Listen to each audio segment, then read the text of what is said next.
পেটের তাগিদে একাংশ মানুষ আইন লঙ্ঘন করে মাতৃভূমি ছেড়ে অন্য দেশে পাড়ি জমাচ্ছে, কিন্তু নিজের গন্তব্যস্থলে পৌঁছানোর আগেই তাদের ঠাঁই হচ্ছে গারদে।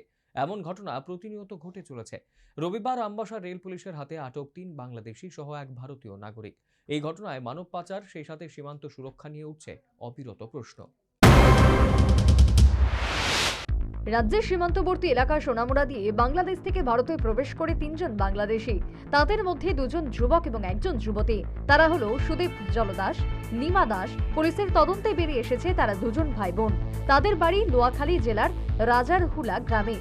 অপর আরেকজন সাজিব দাস, তার বাড়ি চট্টগ্রাম জেলার বাউরিয়া গ্রামে। তারা সড়কপথে আমবাসা রেল স্টেশনে আসে। তাদের সহযোগী বিকাশ দাস, তার বাড়ি কলকাতার দক্ষিণ 24 পরগনা জেলার কালীমায়ার গ্রামে। জানা যায়, কাঞ্চনজঙ্ঘা এক্সপ্রেস ধরতে সময় মতো পৌঁছাতে না পেরে আমবাসা রেল স্টেশনে রেলের অপেক্ষা করতে থাকে তারা। তখন আমবাসা রেল পুলিশের তাদের গতিবিধি দেখে সন্দেহ হয়। পুলিশ তাদের জিজ্ঞাসাবাদ করে কথাবার্তায় অসংলগ্নতা পায়। পুলিশ সন্দেহভাজন 4 জনকে আটক করে আমবাসা থানায় নিয়ে আসে। সকাল 11টার দিকে শিলচর ট্রেনের আগে এই আমবাসা রেল স্টেশনে ডিউটি ছিলাম। ওই সময়ে সন্দেহজনক 3 জন পুরুষ 1 জন মহিলা জিজ্ঞাসাবাদ করি। আমরা দেখি যে তাদের ঠিকানা, বায়োডাটা কিছু সঠিক বলতে পারে না। তাই আমরা বাংলাদেশি সন্দেহ করে তাদের ডিটেইন করেছি। এখন আমবাসা পিএসএ নিয়ে এসেছি এবং এখন ইনভেস্টিগেশন চলছে। আগামীকাল তাদের কোর্টে ফরওয়ার্ড দেওয়া হবে।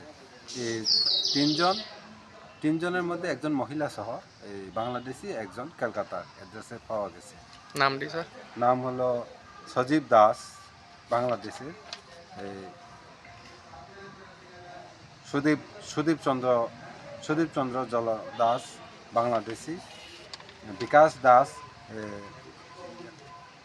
বিকাশ দাস ইন্ডিয়ান কলকাতার, লিমা দাস বাংলাদেশ।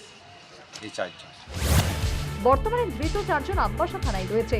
সোমবার ধৃত 4 জনকে আদালতে সোপর্দ করা হবে। তাদের বিরুদ্ধে পাসপোর্ট অ্যাক্ট সহ আরো বেশ কয়েকটি ধারায় মামলা নেওয়া হয়েছে। আমবাসা জিআরপি থানার মামলার নম্বর 1/2024। খবর, বাংলার বাসিন্দা বিকাশ দাস ধৃত 3 বাংলাদেশিকে কলকাতায় নিয়ে যাওয়ার জন্য রাজ্যে এসেছিল।